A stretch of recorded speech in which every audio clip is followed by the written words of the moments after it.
Hello and welcome to another episode of the First Round Show. Yarde, Benavidez, are you a fan, Sonny, of the Mexican Monster? I am. I mean, I don't know why. What gave it away? Yeah. It suits you. Thank you. Movember and all that as well. I know, yeah. Yeah. Arriba. You look like you were struggling to keep that hat on then. It was sort of wobbling. You got big head. Was it? No, I've got a little beard, I have. Yeah. Beard, yeah. I am a fan. He's fucking mustard. No shame on Yarde losing that fight. He's unbelievable. We're going to talk about, obviously, the performance that Yarde put in, but Benavidez is a boy, isn't he? So, the main event, as we've touched on, David Benavidez versus Anthony Yard. It was for Anthony Yard aiming to be third time lucky, but flipping heck, he was in with an absolute man possessed. He's always like that, though, isn't he? Benavidez. His speed on his punches, the warrior mentality he's got, and just he's frightening in there, and he's so powerful as well. He was always going one way. I feel like Anthony Yard's game plan, I was kind of all right with it. It looked like he was just trying to box him. He didn't have any speed behind his punches, which was unusual. I ain't seen him like that before. But his game plan looked to be, I'll try and take him into the second half, and then I'll start a war with him. And I feel like it's probably not a bad game plan, because if he'd have started the war in the first round, it could have been game over. It's funny though. I think you do it, you flip it. The last thing you want to be doing against someone like Benavidez is banking on Benavidez tiring or trying to land something. Like, I think your best strategy when you look at the record of Yarde is catching him and hurting him, and you've got more chance. Yeah, catching someone cold there's more chance of that happening than there is. I'd like to see that actually. Stats on knockouts. How many are early to how many are late in boxing? Yeah. Because when you get caught with that first shot, it's what's going on here? And Yarde's best chance for me was catching Benavidez cold. Yeah, I just feel like, do you know what? And it's no disrespect to Yarde, because he's amazing. He's absolutely incredible. Great fighter. If he says he'll fight someone, he'll fight him. There's no bullshit about him, and that's the best thing that you can have in a boxer from a fan's point of view. With no disrespect to him, no version of Anthony Yarde could have beaten David Benavidez throughout his whole career. You put the very best Anthony Yarde in there, which what we're saying, that was maybe Kovalev or Beterbiev. Don't beat David Benavidez. It is what it is. He's only had, like, funny enough, I think they had the same amount of amateur fights, but Benavidez started when he was like 16 or so, turning pro. Forgive me if I'm wrong on that, but he was somewhere around there, and he'd sort of laced it up since he was like 8 years old, big boxing family. So he done his time. Anthony Yarde started a lot later, and he come into it, and then he's had his few amateur fights, and then he's been thrown in the deep end under Frank and whatnot, and he's done brilliant. Yeah. But he didn't have that schooling of experience prior to turning pro, which David Benavidez would have got from his days and throughout his family. And that's ultimately why Benavidez is a couple of levels above him. Yeah. But no shame in it whatsoever. I thought he's just an animal. He is an animal. He's got the correct nickname, any Mexican Monster. He's just relentless. He's everything. We said this on the way up. Like he would be everything I wouldn't want to fight in an opponent. You know, someone who don't stop. Like, so we talk about this in commentary quite a lot. It's so important to be in control of the pace of a fight, because you regulate your breathing to your work. So when someone else is working at their pace and you're having to keep up with them, it's hard to catch your breathing, because you're fighting at pace you don't really want to be fighting at. And he instantly grabs the fight by the scruff of the neck. He gets busy, he gets working. He's a good body puncher. He's got good variation with his work, lovely jab, but he takes a great shot and he don't stop working. Yeah. And you just think to yourself, you taste and beat him. The one caveat I got to Yarde's game plan is that I'm sure he wanted to take it into the second half of the fight, but he's never been a 12-round fighter. And in the 6th round, he sat on his stool and he said to Tunde, what round is it?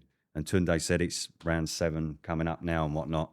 When you're asking that, you're fucked, aren't you? You know what I mean? You've already done your beans and whatnot, because he's wanting the fight to get near the end and finish and whatnot. So he's not a 12-round fighter, essentially, and that done him over as well. But, yeah, look, criticism-wise, he didn't have his the pop in his punches, which we've seen in previous times, especially when he fought Kovalev and Beterbiev. He didn't have the same pop in this fight. I don't know why. It was weird, wasn't it? Yeah, a little bit. And it was a bit tippy-tappy. Show it. Let's show some of the highlights of the fight. I agree with you. He just there was something. We've seen him do that pad work, haven't we? And it's worked for him, but he's sort of kind of brought that into the fight, and obviously didn't have any effect on Benavidez. I'm not too sure if he was trying to soften him up with little shots and then land a big shot. But yeah, no, he needed his respect. He couldn't get it. Yeah, I just, you got to give him so much props for getting in there with everyone. But you see here, he's just an absolute. He's in your physically so strong. Yeah, he don't look it though. He's got a body like me, but he's just an animal. Look, he's at the right range there, doesn't get too close, doesn't smother his work, always at arm's length. Look at the variation, head, body. And they're the shots you're talking about, Sonny, from Yarde. They're just not, he's not really turning the hip into the shot, is he? And he was unravelling round after round. And we'll get to in a minute when he had him on the ropes and he threw, 18 shots in a row? Look at that. I mean, he's just, again, look at the range where he's at. He's just always there. So it's the referee there, right? The referee's got to jump in there. Nah. Why? Well, Yarde's got his hand. That's what I'm saying. So you can't blame Benavidez, what I'm saying. He's chipping away, wasn't he? It's what it is. Just relentless. Absolutely relentless. And look, for me, Yarde, you don't hang about on the ropes. Like the counters that he's throwing aren't heavy enough to trouble Benavidez. So if that's that's your game plan to sort of play possum and then land a big shot, at least throw a big shot. If not, you've got to move back to the centre of the ring. Allow space behind you. Yeah, look. The problem is, he did it when he was down there. But look, the problem is Anthony Yard ain't had the fights leading up to this and ain't shown the performances leading up to this to make you think, he's got a decent chance in this fight. And that's been the biggest problem. Would it have made a difference? It could have made a bit of a difference. It genuinely could have. Like, he should have. I know he fought Lindenhoff, and Lindenhoff is a good fighter. He could have fought a Buatsi in that time. If he'd have beaten Buatsi comprehensively, we'd have all gone, okay, you're showing it for us. But he weren't good enough against Ralph Wilkins, who messaged me, by the way. Oh. Dirty, innit? All in a day's work for him. Just had the fights leading up to this to make you go, yeah, you got a good chance in there. Because it's been flat performance, okay performance, flat performance, blah, blah, blah. And it's just come to this point. And look, I'm just a fan looking on, and I don't mean any disrespect here. If I was Anthony Yard, I'd have left Tunde quite a long time ago, really. I'd have left him probably after. I mean, you can forgive the Beterbiev fight because Beterbiev's a monster as well. Yeah. But after the Wilkins fight, I'd have looked at my camp there and gone, something needs to change here. There's too many flat performances and there's not enough graphs of improvement along the way for you to say, yes, this is still working. And again, it's no disrespect because like Jack Cattrall's just left Jamie Moore. Yeah. You know what I mean? You've got to do what's right for you. And look how good Jack Cattrall looked in his last fight. So sometimes when you have that change of trainer, you have a shake-up, it just sparks a bit of life into you. And I think he should have done that. I think we've had too many performances now where it's not been good enough and something needs to change. Yeah, it's a tough one, isn't it? Obviously, there isn't enough loyalty at times in boxing. But that is a great thing, loyalty in boxing. Yeah, amazing. but you're right, what you're saying. You get one crack at this. Sometimes you need, more strings to your bow in order to be successful. We'll start with the loser first. What next for Yarde for you? Does he get a new coach and carry on, or is that the end? I don't know if he does get a new coach because he is very loyal to Tunde, and that's wonderful. Like, I don't get me wrong, that's brilliant. But I think he should. Like, not that he's going to give a shit what I say, obviously, but I just think he should. I think he should go somewhere else and carry on.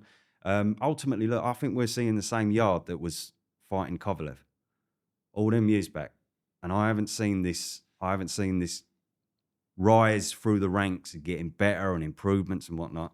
So yes, back to what you're saying. I feel move trainer, go to someone else, get a new, fresh outlook. Just for the last few years, of your fight career, there's some fucking great fights out there still for you. I could see him in Callum the Smith, States. Buatsi. Yeah, you know what I mean? There's some great fights out Yeah, there. domestically still. Ben Whittaker. Whittaker, Willie yeah. Hutchinson, Ezra Taylor. He's a big name. He's a big name. You know, massive name. his performances, although in defeat, you know, that one was a bit different, but he's still an handful, and yeah, he's a big name. I'll be intrigued. It'd be interesting to see if he does move coach. Because for some reason, I just can see him going to the States, being in America, one of the coaches over there, and sort of rebuilding and coming back. I don't think he stops.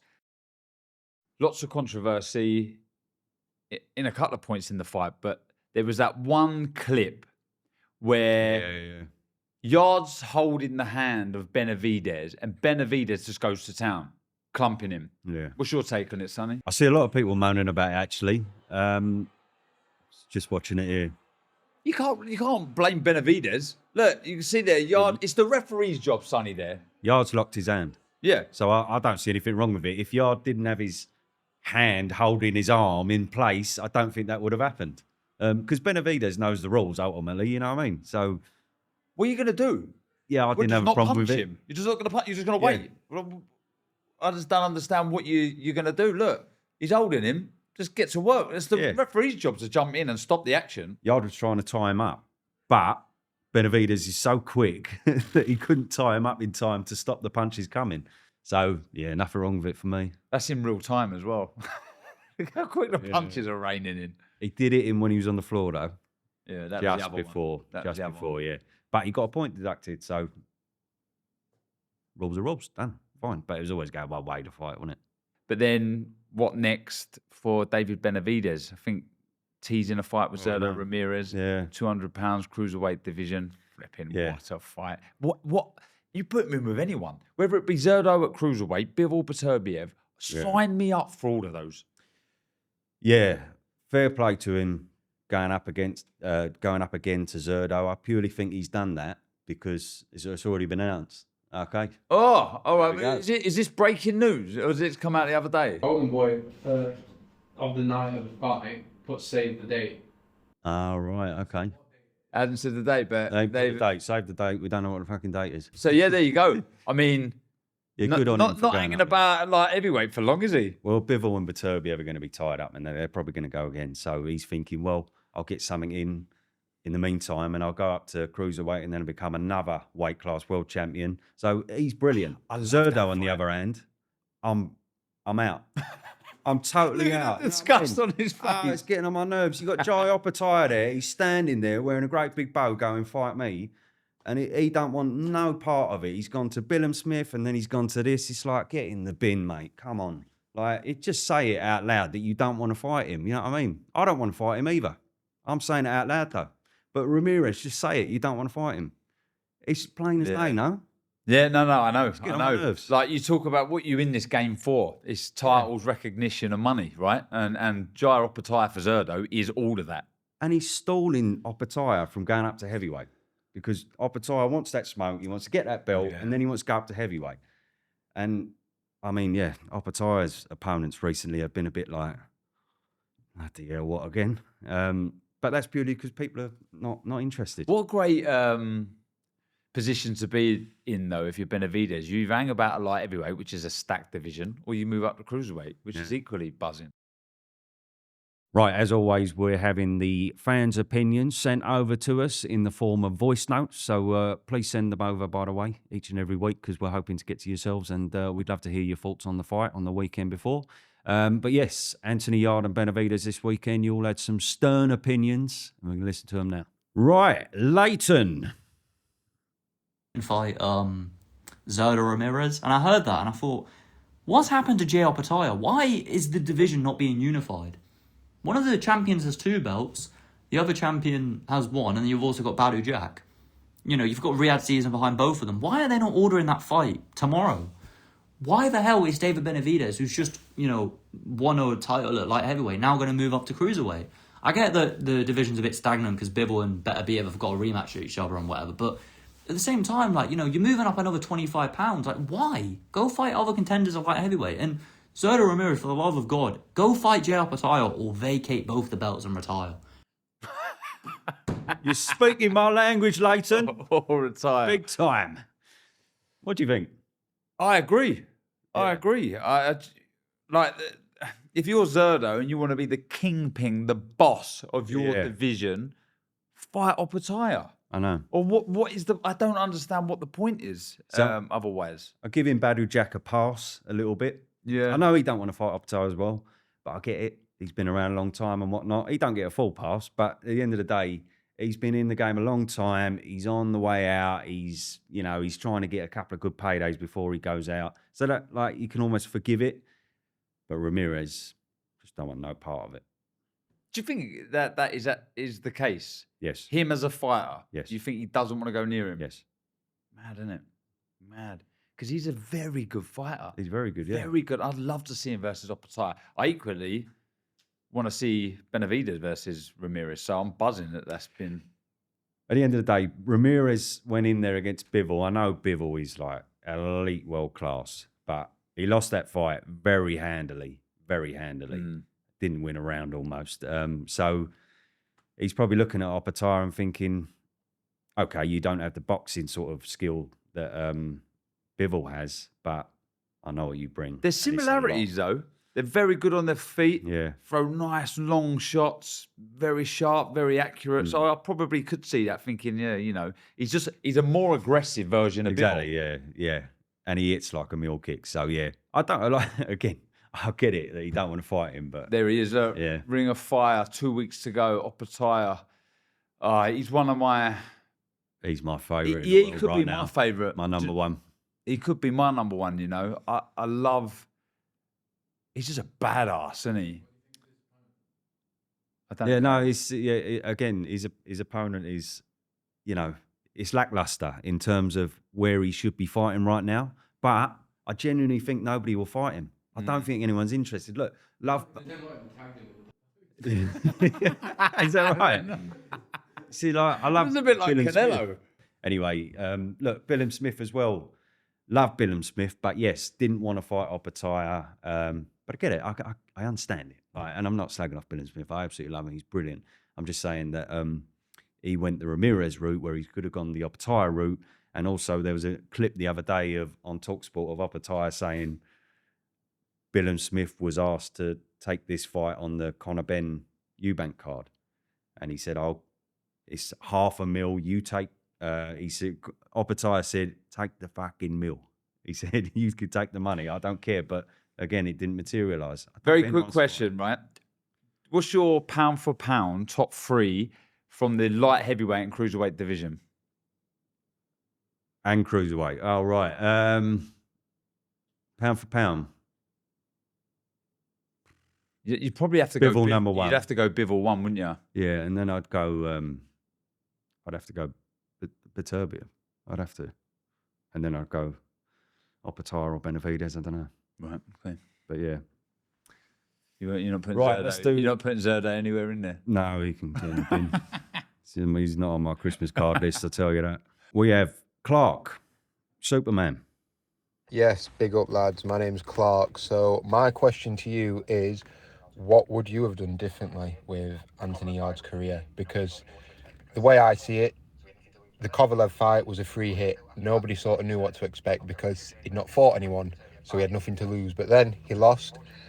He could have rebuilt after that, but instead he just knocked over a few journeymen, went into the Beterbiev fight, lost, knocked over a few more journeymen, but didn't even look that impressive. And then he's gone into this Benavidez fight and he's been absolutely battered.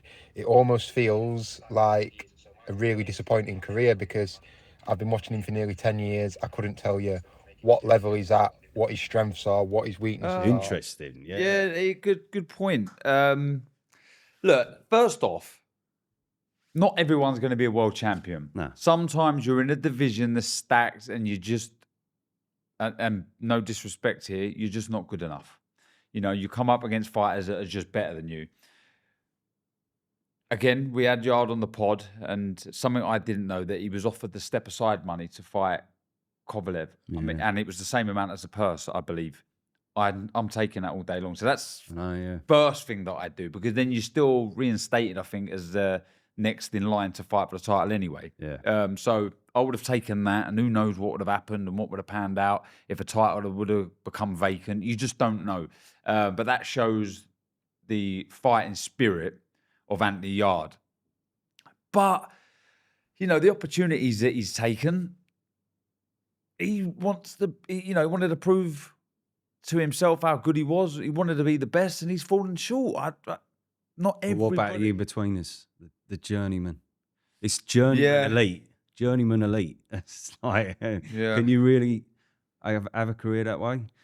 Look, I've said that, you know, and again, I'm a nobody. I know what I am. I've never been in the ring. I'm a complete mug. You're I'm just Sonny saying, K, as a trainer, man of the people. I think Yard could have done better or learnt some new tricks with someone else if he'd have moved on. So I would have, if I was managing his career, however, his manager is turned out, and that's his trainer as well. So your managers are going to say, leave me.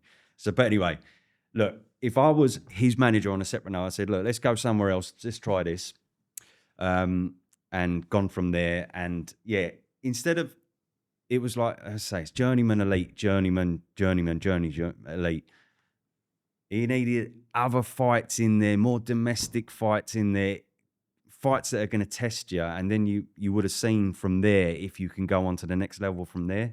But when you're fighting journeyman, you're bashing them up and then you're going into the next and whatnot. It's just not enough. But on the other hand, I will say that Tunde has managed his career amazing. And who knows what he would have done if he didn't have Tunde? There's all saying that he needs a new trainer, maybe to push him on to the next level. Who knows where he would have gone if he didn't have Tunde? Yeah, no, who knows? You know, obviously he listened to him. He's got the best out of him. Could we get his record up? Could we get Anthony Yard's record up on there? I want to have a look at these journeyman elect, as you would call them. So he come out the Beterbiev fight, and then he had a journeyman. So look, the Lyndon Arthur one, I mean, the trilogy made sense, I guess, although he stopped him in very good fashion in the rematch, didn't he, Yard? So then they had the third fight, and I think Lyndon Arthur in that third fight performed well, didn't he? I think he surprised. Yeah, that's okay, Yard. Yeah. But, yeah, look, Kovalev, Beterbiev, incredible. Silva, what's that, 23 wins, 15 losses. And then Nikolic. Yeah, but look, good, decent record, 32 Yeah, but wins. we know what they are, Darren. Like, we know, like, we can all make a good record. 17-1. What? He messaged me. Oh, yeah, He messaged me. Phil, because I called him a journeyman, and he messaged me. He said, like, he was nice and everything. He just said, do you really think I'm a journeyman? Because I don't consider myself that. And I said to him, I don't think you're a journeyman, essentially. I think that ultimately, though, Anthony Yard chose you as an opponent that he thought he was going to demolish. And because he didn't, in that respect, he underperformed. But yeah, he was sound about it. And he said, like, you know, I'm going to do some good things in that. I said, I don't mind that. Do you know what? I'm going to play devil's advocate. I look at that and I think there's 3 massive names there. That's great. Give the guy a break. Like, he's due, you know, right, a comeback fight. Let's get a win under our belt, then we'll push on to another one. Like, all right, if he's winning them, then you say, you know, you keep that caliber high. You can't beat a Beterbiev, then fight a Wilkins. Do you know what I mean? But if you've just lost, then think, give him. Ain't that too far down? After Anthony Joshua lost to Usyk the second time, right? If he'd have then gone and fought, no disrespect to him, Tom Little, would you have been all right with that? No, you're right. Yeah. Do you think that's nobody would forgive Anthony Joshua for doing that? Whereas Anthony Yard, not the same name, doesn't have an Olympic gold medal to his name. But yeah, he's just got to keep it the same. Not former world champion either. You know, he's lost at that world level. I look at that and I think, do you know what? Ain't bad at all. 3 big names. Full props to the big names. Like 1,000,000%. He absolutely gets all the respect from everyone in the world for that.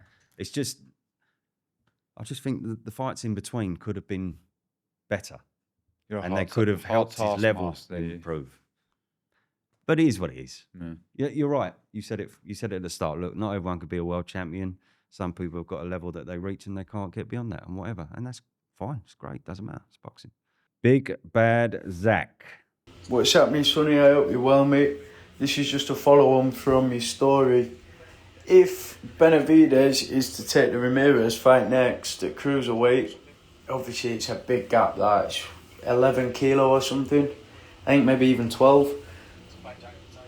If hypothetically he beats Ramirez, which I think he will, surely he goes on to fight Opetaia. I know he said it's going to be a one-off, but you'd expect him to want to be a 3-weight world champion.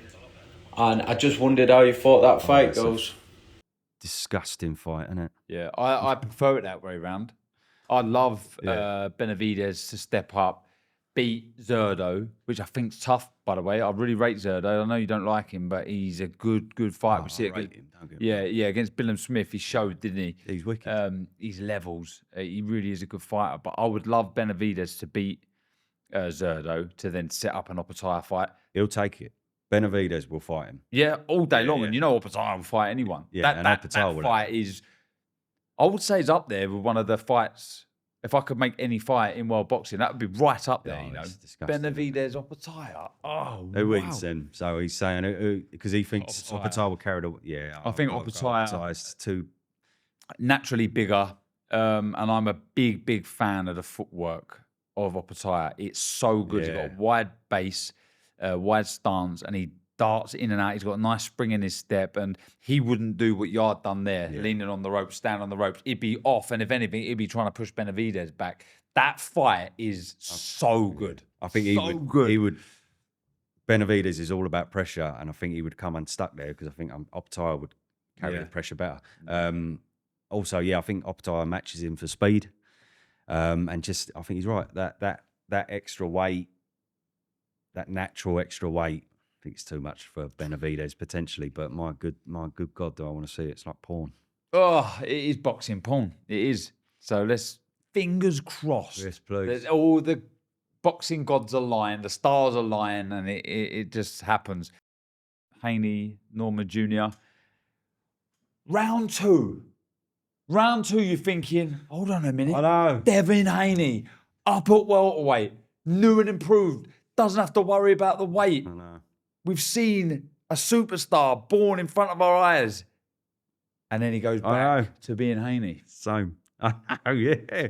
When he done it, I was like, yes, give it to me, Haney. And then he went, oh, I'm Devin Haney, and I don't do this. Reverts the type. Look, he's incredible at what he does, Yeah. Devin Haney. Like, I don't think that I'm slagging him off here in that sense because he's an incredible boxer. It's just that he's in a game where you've got to entertain, no matter what. And just doing that in the second round weren't enough to entertain us. So I think he could have really put it on him after that. I think he could have stopped him, but he knew he was going to whitewash him from then on. So he just called it a day. And can we get that second round up on there? Unfortunately, Conor Benn called it absolutely right. He said, I'm not interested in fighting him because why would I be? We're asking him to do something that he can't do. No. We've seen that he can go through big gears. We can see that he's a very sharp, accurate puncher. I think Ryan Garcia has sucked the life out of him now. Do you think so? Yeah. Just so, look at the hand speeds. This is incredible. He looks great, doesn't he? Look at that right hand. It's phenomenal, there. Yeah. You jump all over him.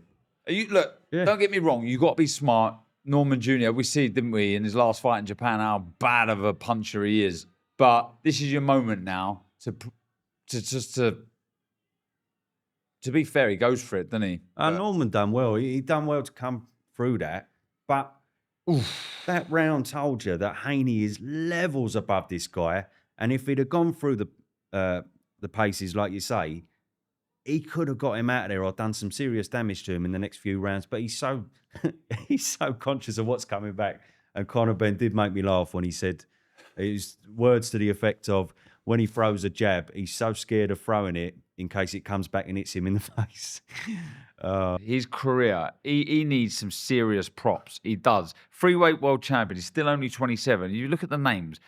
going back to front. Gamboa, Linares, Jojo Diaz, Cambosis twice, Loma, Prograis, yeah. Garcia, although we know what happened in the Garcia fight, Jose Ramirez and Norman Jr. That's some record. That He is deserves all the some respect in the record. world for that. Absolutely. I'm just like everyone's just on the same page with Haney at the end of the day. But I mean, it's a foolproof winning method, Yeah. isn't it? Yeah. What he does. But I mean, what do you say? Because he's earning the money that he wants to be earning. He's got a new title. He's a freeweight world champion now, so he'll be thinking, I ain't changing one iota. But we're looking at it like we're bored. And Conor Benn here, he was on the money, to be fair. Haney, are you joking? That fight sells, doesn't it? Oh, yeah, no, Whether it's it be horrible, here mate. or in the geezer's UK. scared of his own shadow. But Haney will school him to fucking death. Some fighter, Haney. Who wins that fight? Haney, Ben. Ben. Oh, you'd have to make Haney a massive favourite. I mean, you're talking about one of the Really? best out there, regardless of his entertainment levels.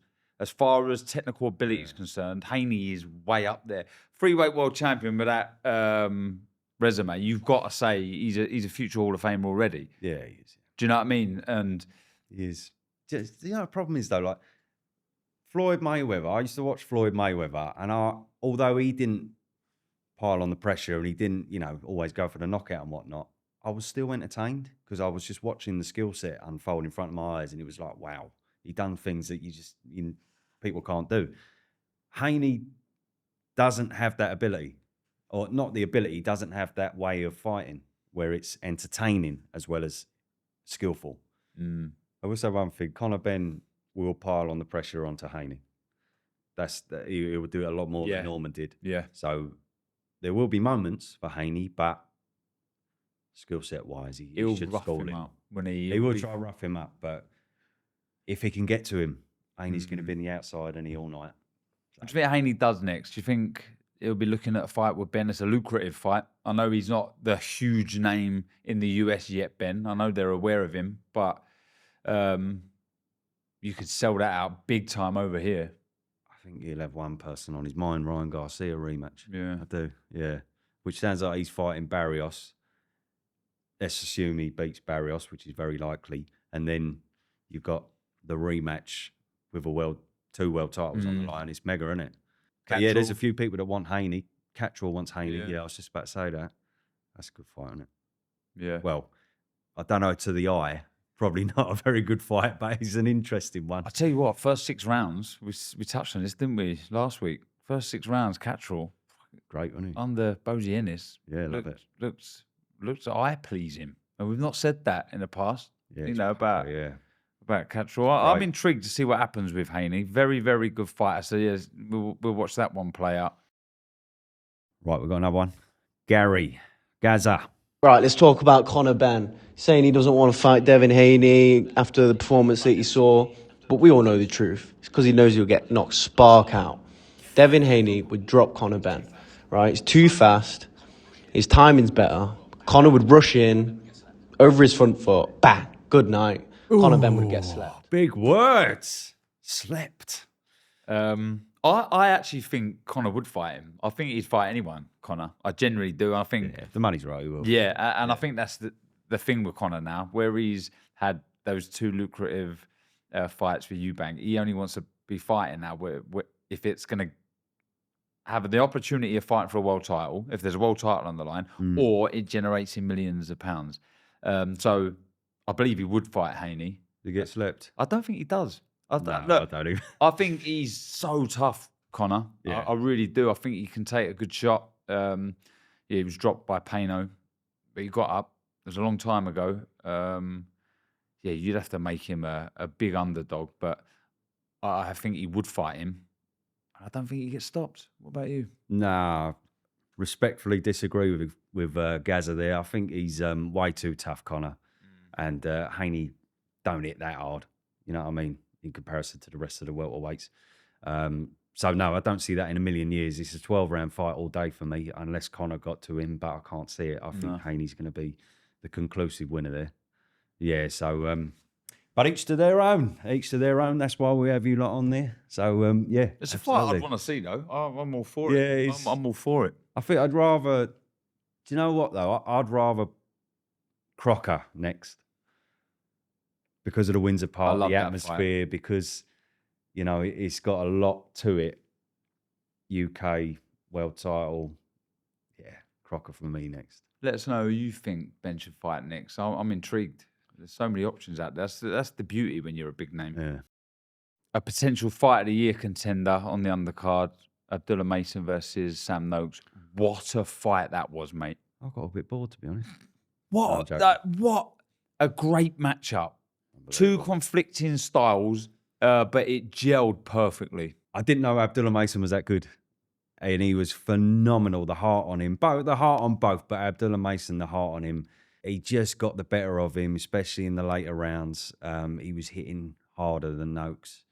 And ultimately, the right man won. But my good God, I will never miss an Abdullah Mason and Sam Noakes fight ever again. Talk about your stock rising in defeat. Sam Noakes, he's just elevated himself, hasn't he?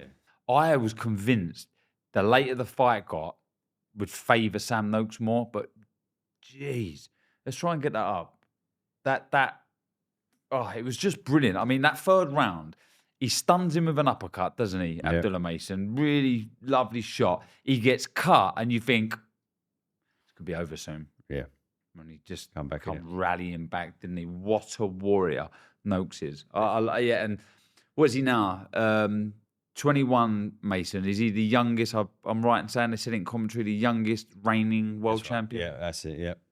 Well, whilst we're on this, we got a voice note about it from Luke Yarde. Big up, Luke. Man, just got to say, Sam Mitch Noakes versus Abdullah Mason. What a fucking fight. Fight of the year contender, easily fight of the night. And here in Maidstone, we're so fucking proud. Beaming with pride for Sam Noakes, man. Cannot wait to see him and shake his hand when he's back in Maidstone. Just a display of just skills, heart, determination, grit and toughness on the world level. And going at it with another rising star of boxing like that for a vacant title, it doesn't get any better. He's won so many fans over. His stock's gone up regardless. And Abdullah Mason, man, what a fucking talent he is. But we all knew here in Maidstone, everyone that knows Sam and his boxing, we knew Midge was going to, really show everyone just how tough, how strong, and how much of a great fighter he is. So yeah, we're all buzzing here, man. And we can't wait to see both of those boys back out there again. And we're sure Sam wins a world title in the future. I love that. Getting behind your own. And he's right, isn't he? The heart, the courage, the skill, everything, the will to win from Sam Noakes was on point. He can come again, but he done himself so proud. He really did. I was going to say, can we get up the super light? Fucking hell, was it super lightweight? Lightweight. Lightweight, wasn't it? Can I do that again? Sorry. Absolutely, yeah. Can we get up the lightweight division? See what we have coming up for both, if that's okay, please. Well, here are the lightweight rankings, albeit BoxRec have a funny way of doing their rankings. But for me, Abdullah Mason versus Shakur Stevenson is the fight. Yeah, absolutely. Can you zoom in on that? My eyes ain't what they used to be. Cheers.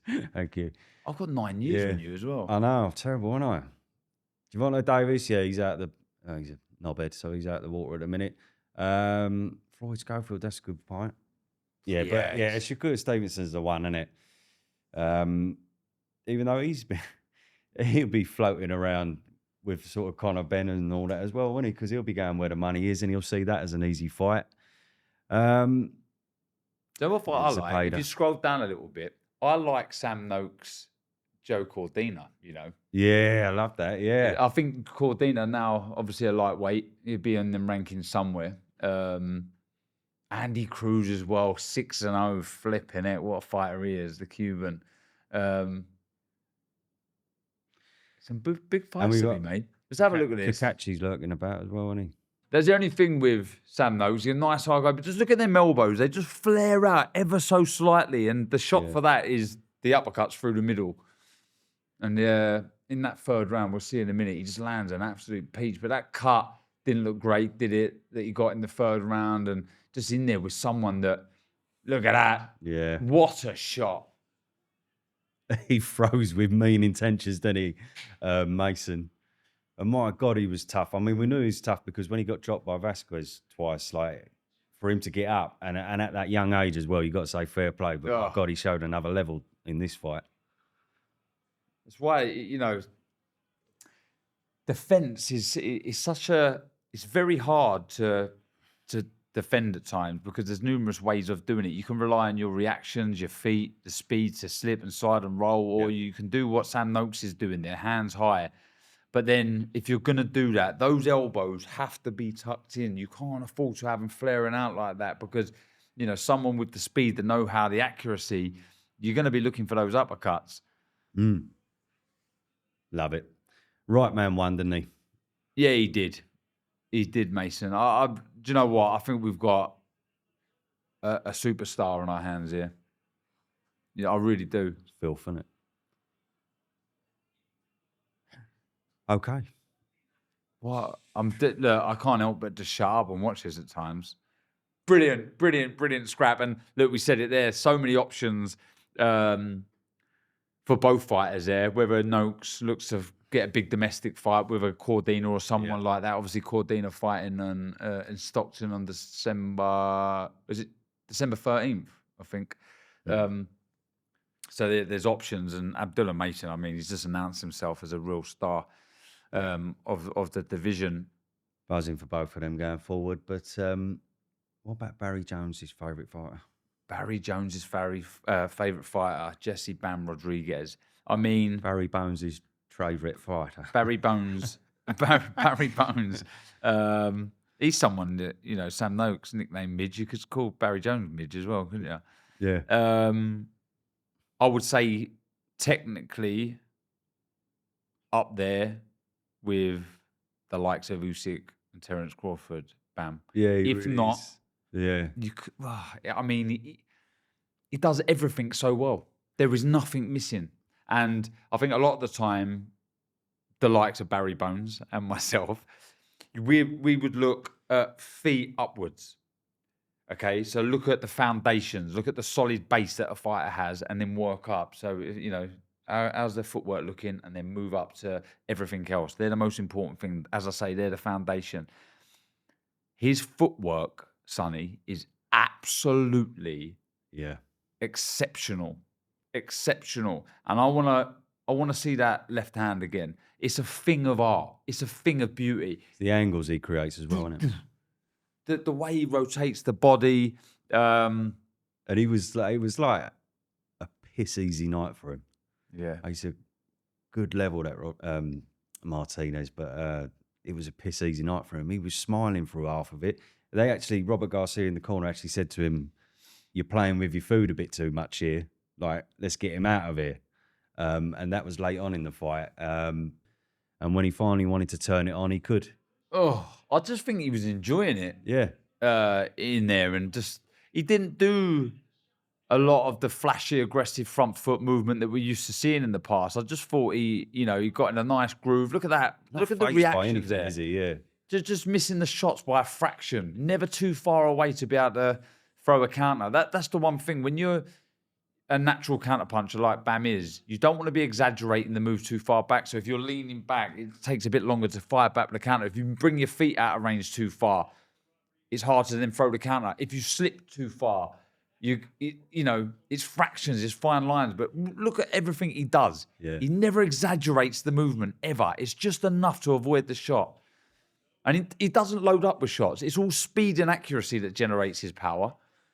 Oh, so happy inside the pocket as well. I mean, there's so much to like about him. I mean, he'll take some beating, Sonny. Oh, no. He's just twisting him round all night. When he, like, 1 minute he's in front of him, next minute he's around behind him. It's just ridiculous, yeah. He's just...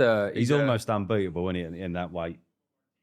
He pretty much is unbeatable. Look at him, look, at this point, just an absolute shutout, just in cruise control. And you just see, it was a demonstration of how to box, you know, showing a bit of everything, fighting on the outside, inside, every single shot in his artillery, the body shots, the uppercuts, every kind of defense that there is possible to do, using your feet, using your actions. Like, hit with the odd shot. But he's in there with someone, an unbeaten fighter, champion. Yeah. But he just made him look... I mean, it was easy, wasn't it? Levels and levels below, didn't he? He made him look just completely... Is this knockout coming now? He's actually smiling when he throws the knockout shot, and the slow-mo is like, he's just looking at him with this great big grin on his face, Cheshire grin, and he's throwing this punch, and it's game over. Well, one thing's for sure. Oh, Oh, good night. Thank you. and again, look, just enough. It's almost grazed his ear. That shot. That's enough. Just almost grazed his ear. But look, bang, bang. That is all she wrote. Not the most glamorous division. We're talking about a fantasy fight here that I would love to see. You got Nakatani bantamweight, Inoue super bantamweight, both fighting on the 27th in Saudi. If they both win, it looks like all roads leads to an all Japanese blockbuster. I think I've heard maybe a stadium in Japan somewhere. I would, like mentioning before, I'd love to see Benavidez or Opetaia. I would love to see the winner of Nakatani and Inoue fight Bam. Yeah, I heard him arguing about it on the card the other night, and Sergio Mora, he was saying Inoue batters him. And Batters Bam. yeah, and Todd and Mike Coppinger, they were saying that they'd have Bam to win that fight. I don't know about battering, but yeah, I'd say I do think it's Inoue all day, don't you? Too big. Yeah. Too big, yeah. Yeah, even though he's a bit vulnerable, isn't he? But just too big. Yeah. I just think he takes a beating. I really do. I really do. But you know, with some of these fighters, it's just a case of how many weights they move up before they get beat. You know, if Terence Crawford was to move up to light heavyweight, he gets beat. You know, Bivol Batavia will beat him. They're just too big. And that would be the only way that Bam loses for me. Yeah, I get you. Ben Whittaker, back in action. Not seen him since he got revenge over Liam Cameron. In there, by the way, can we just quickly get the fight graphic up? This is a fight graphic. Gavazzi. Gavazzi, yeah. Number 3 ranked light heavyweight in Germany. All right, do you know who number 2 is? Your mate. Felix Sturm. Is it me or does Gavazzi look like Anthony Fowler? Does a bit, like a Timu version. Supreme CBD hat on. Yeah. Ben Whittaker's back in action. What do you call it? We're on the 2.0. 2.0. We're on the 2.0. 2.0, yeah, 2.0 version. Now with Matchroom, good to see him back in action. We want to see him busy, don't we? Yeah, we do. Yeah, I'm really excited to see him. Look, he's Marmite. He's not everyone's cup of tea, but I want someone who's going to entertain me personally as a fan, and he does that for me every time. So I can't wait to see it. I think he's going to blow him away, this geezer. Even though he may be number 3 ranked in Germany and whatnot, but I think I looked at his record, and it's one of them records where, you know, hasn't left his own country much. He's fighting sort of people, you know, close by all the time, and it's like it's not until you branch out of your own country and you start and move into the sort of the world, that's when you're getting these really good opponents come, and you if you've got a record like that, that's good. Anyway, Gavazzi hasn't got that, so I feel like he may have a sort of padded-ish record, and I think Ben Whittaker's going to blast him away. But there's a lot of pressure on Ben to look really good because the whole division is, in my opinion, not very favourable to him. And what I mean by that is we can't look past the Liam Cameron first fight, right? We've gone past it, but there is still elements of that going forward that we need to see change. Like when Liam Cameron was putting it on him, he was struggling. He didn't take the power too well in that fight. And at the end of the day, the fight ended the way it did, whatever. There's a lot of durable opponents in the light heavyweight division from the likes of, as we said earlier, Anthony Yard, even like lower than that, sort of like the Craig Richards of the world. Willie Hutchins is very durable. Joshua Buatsi, Callum Smith, and then you get into the elite, Bivol Batavia.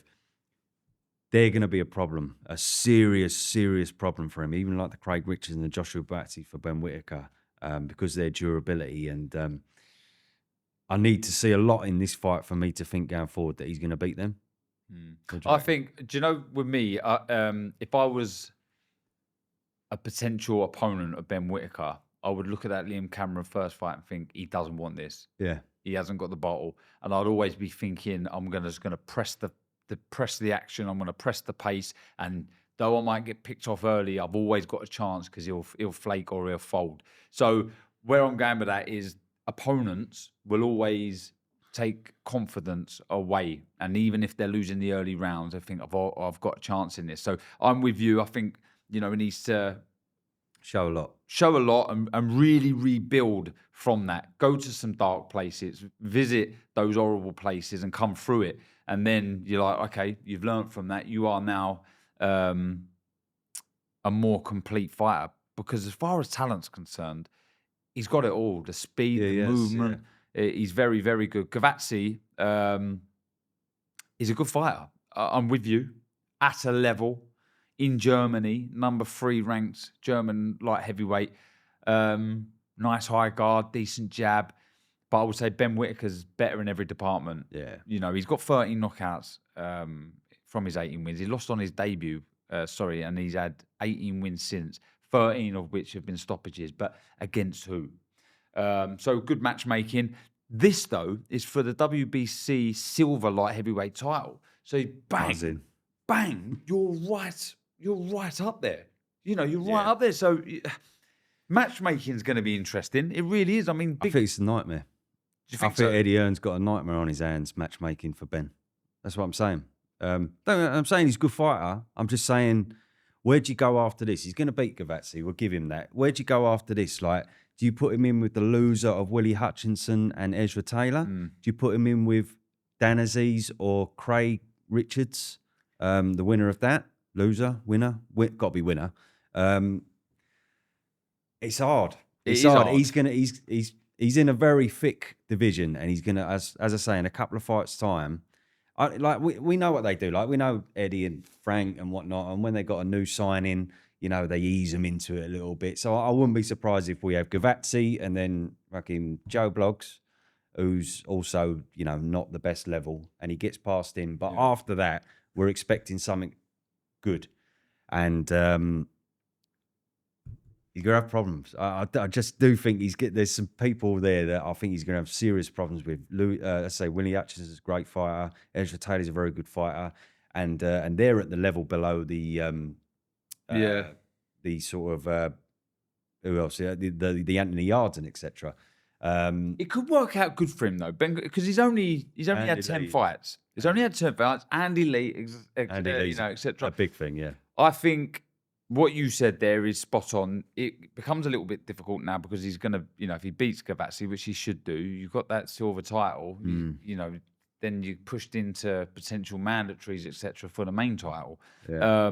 But I think also Eddie will be looking at it thinking, we've got a future star on our hands. Let's get him some knockover wins, really bang out the NEC or the Resorts World in Birmingham, and we can build him into the... Because I think Birmingham's been really struggling to find that. Yeah. Our second city. Can I play a little game with you? Go on, mate. A little game of who wins. Let's do it. Ben Whitaker. So we have now got up the light heavyweight domestic scene. Who wins? Ben Whitaker or Dan Aziz? Surprised you have to think about that one. Ben Whitaker. Right, I agree. Ben Whitaker, Louis Edmondson. Tough fight. I thought Edmondson done really well against Lappin. Didn't go his way, but I thought he done really, really well. Edmondson's a nightmare, Yeah, he is, yeah. Who wins? I'll go. Come on, take your matchroom hat off. But you going Edmondson? No, Ben Whitaker, I think peppers him. I think he ruins him. Yeah. Ben Whitaker, yeah. I'm just trying to think. I don't want to rush into any decisions here. Go on, Ben Whitaker. I don't work that way. I'm smack bang wallet. Go on. Look, Lyndon Arthur. I'd pick... he looked good Arthur last time, but I'd go Ben Whitaker. I think Arthur wins that. Do you? Yeah. Craig Richards. Big fight coming up, 20th, in Ghana against Dan Aziz. Again, he's a well-seasoned fighter, Craig Richards. Didn't look great against Willie Didn't Hutchinson. look good. I mean, I guess I'd be surprised if the bookies didn't have Ben Whitaker favourite. I would have him in favourite, yeah, himself, yeah. And then I'm going to go to Anthony Yard, based off of the weekend. Do you know what? I would just say, before the weekend, I would have had Anthony Yard conclusively. Now I don't know. The reason I hesitate a little bit with these, with the predictions here, is it's hard when you think he's only had 10 fights, and he does have that question mark over the Cameron. Yeah. And you're like, well, you know, not all top class amateurs make it as pros. There's still a lot of questions. There's still a lot of boxes that he needs ticking. So with these guys that you're asking me, the Dan Aziz, the Edmondson, the Arthurs, the Richards, they've had these moments, and some have passed and some haven't. So it's hard for me. They're kind of fantasy fights in a way, aren't they? But he has got the talent. Willie Hutchinson fight has got everything. I want that fight so bad. Like, whoever wins out of him and Ezra, either way, I want at some point Ben Whitaker versus Willie, because that's just the build-up will be nuts. Is that a step backwards though for the winner of Hutchinson Taylor? Because they'll be having aspirations to fight for big titles, wouldn't they? Would they? Money, man. Big money. You're right. I bet there's more money in a Ben Whitaker fight in a couple of fights' time than there is for Willie Hutchinson to go up and fight. Because who would he fight? Buatsi rematch, Callum Smith. I'd go as far to say Ben Whitaker fight would be same money, maybe even more money than Callum Smith. Yeah. I do believe he's got a very, very good future in front of him. Sorry, Willie Hutchinson, Callum Smith. That's what I mean, sorry. But he's big money, Ben Whitaker, and I'm just saying he's in a very strong division, isn't he? Yeah, he is. He is. But I look forward to seeing that play out, the career of Ben Whitaker under Matchroom now, see what direction they steer him in. Well, one fighter that Ben Shalom still has, because he doesn't have old Ben Whitaker anymore, unfortunately, is Fraser Clark. Vacant British title, heavyweight British title. Love the British title. The first fight on BBC, I think. Boxers' New Deal.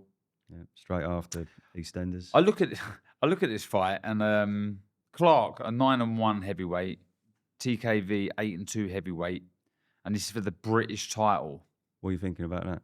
I think there's a big gap between the big boys in the division and the likes of these, and I don't think it's a huge British title fight, if I'm honest. Yeah, I get you.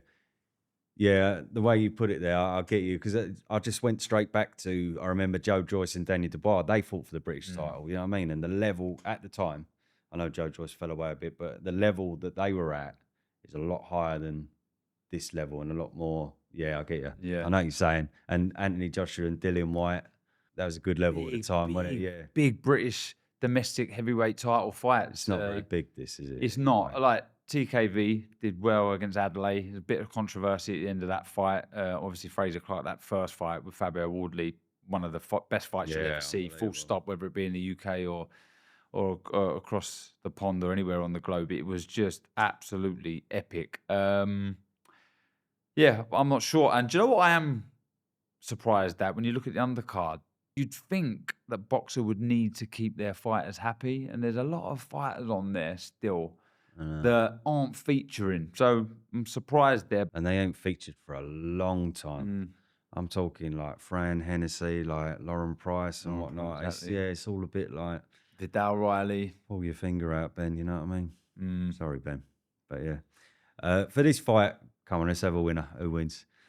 I'm going to go Fraser Clark. Yeah, I am as well. As much as Fraser Clark took one of the biggest knockouts I've ever seen, we've all ever seen, from Fabio Wardley, he's still a good fighter, and you saw that in the first fight. Yeah. TKV, I've never been too high on. He was actually beating Adelaide in their fight, but I always thought that was going to end up going one way. I know it's controversial, but he kept him at bay with a good jab. He's got a decent jab, TKV. Yeah, he has. But he ain't, with all due respect to him, he ain't got much else to threaten good heavyweights. Yeah. And I always thought Adelaide would get to him in the end. And this time, I think Fraser Clark's going to put it on him. And he looked good when he come back against the Soldier. Yeah. Didn't he? He did, didn't he? Yeah, so, I think Fraser Clark all day, really. AJ Jake Paul, they had their press conference last week. What did you make of it, Sonny? Are you still adamant that this fight don't happen? Yeah, I think every time I think about it, it makes me think more and more that it's bollocks, if I'm honest. Yeah. But we'll see. We'll see. The way I've seen a couple of clips of Jake talking and whatnot, and if it's not bollocks, then it's purely a case of him just being nuts beyond comprehension, Delusional. completely delusional, lost his mind. So yeah, we'll see. We'll see. The presser didn't really tell me anything. Didn't tell me what didn't answer any questions. It was just them two having a little. I wanted the AJ to face-off, say. though. I know That's he did say I'm going to break your face at some point, didn't he? But he said it so calm. I'd rather just say, look, do you know what? This is a smash and grab. You can't blame me for taking this, but I'm sorry, Jake. You're going to get badly beaten up here. You're going to get badly. He did say badly words to beaten that up. effect in interviews afterwards. Yeah, did he? Yeah, All right. he did, yeah. But it is Because that's essentially the case. That's the case. There's a moment, though, face-off, one-on-one like that, and then they turn to the side. Jake keeps on looking at his eyes, and then Joshua just goes like that, and Jake goes like that. Does he? Yeah, which I'd have done as well, by the way. But yeah, that look told me that he knows he's so far in above his head. And what was the other thing he said? He's willing to die in there, Jake Paul. Yeah, well, he fucking will. He will. He's a knobhead. He's about. There's no jokes aside. He genuinely could die. It's just the look. dangerous. Yeah, there's always difference. I know.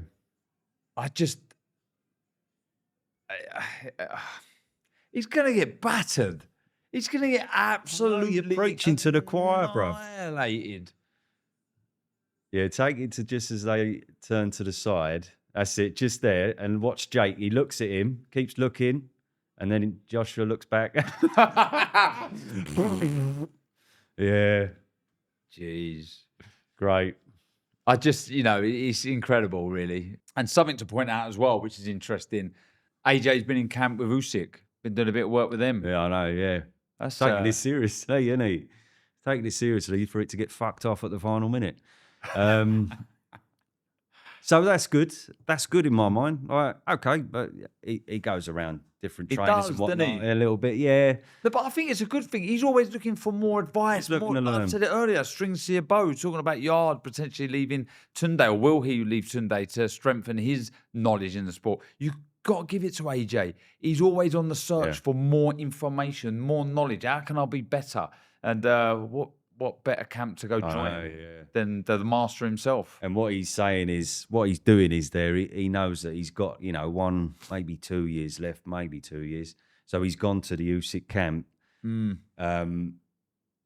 There's motivation behind that, you know what I mean? Yes. You're not going to that camp just for Jake Paul, because he could have gone to fucking my camp to beat Jake Paul. But he's going to that camp to beat, he's going to that camp for the future of next year, where he could be fighting Dubois, could be fighting Fury, whatever.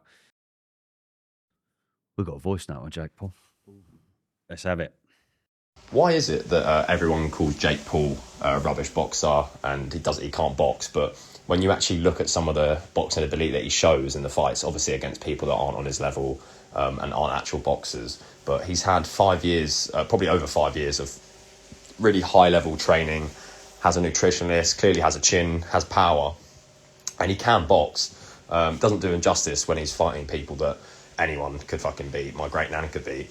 But when you look at someone like AJ, Fabio Wardley, even Anthony Yard, some of his performances, when he goes to the highest level, he fails. But he clearly isn't the best boxer, but he has a decent chin and can fight. But someone like AJ fought within, I think, 3 years, won the Olympic gold. Fabio Wardley, white-collar boxing, look what he's achieved.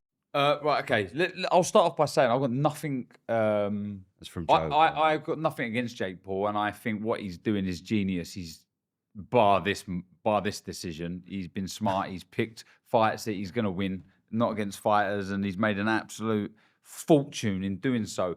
I will disagree in the sense that I don't think he is a good boxer.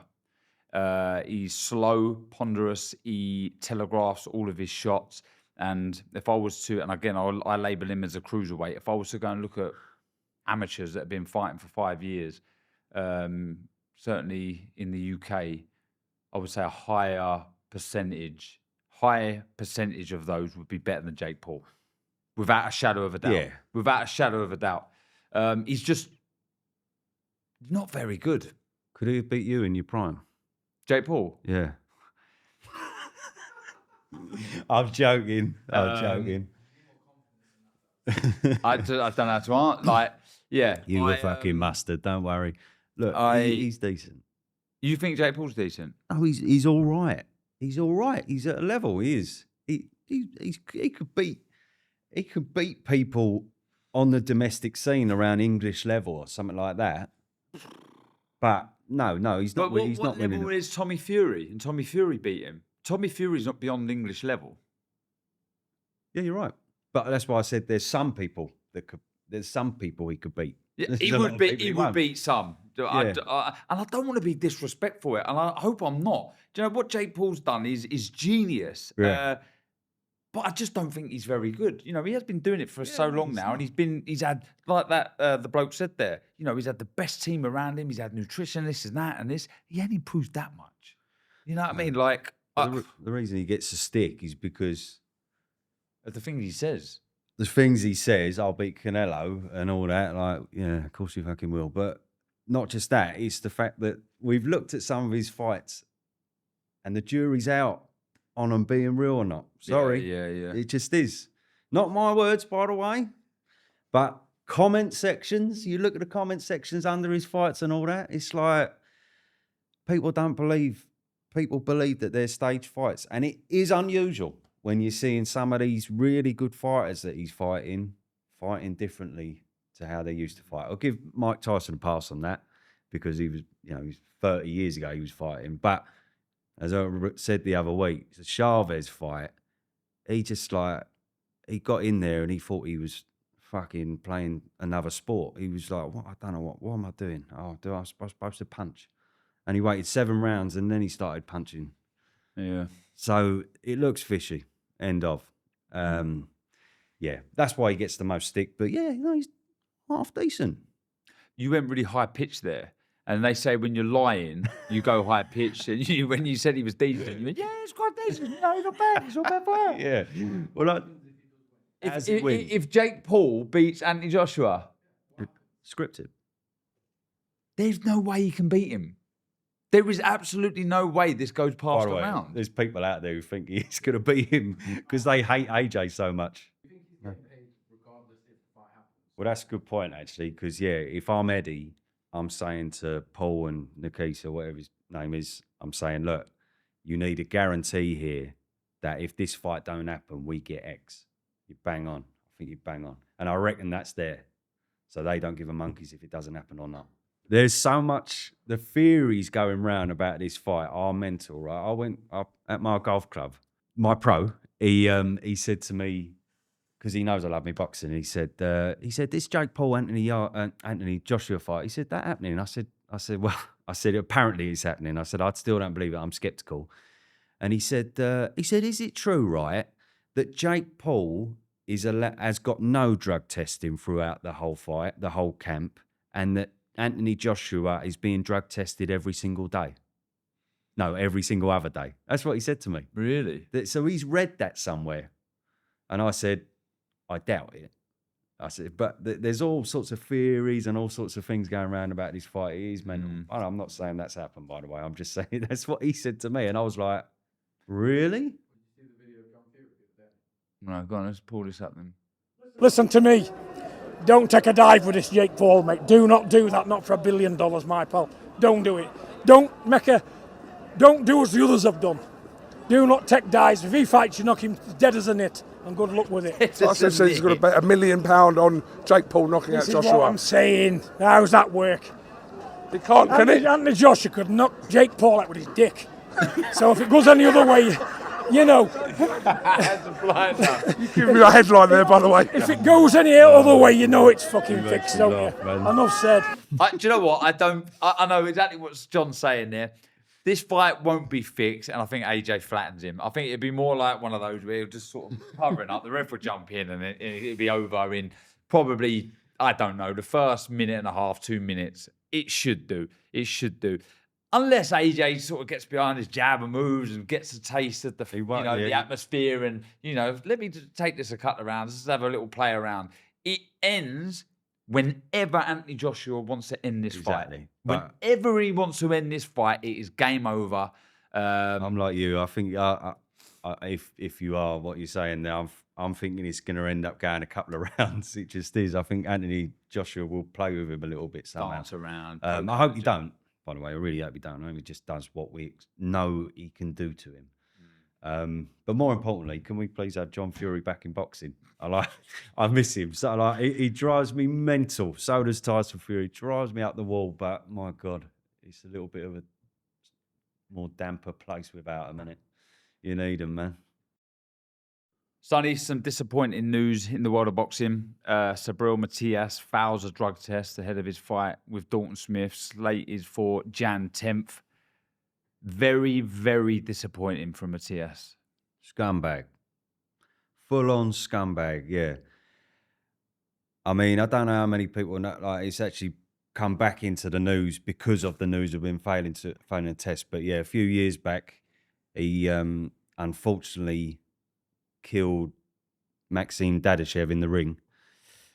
Just absolutely battered him all night, and he went to hospital and he died, sadly.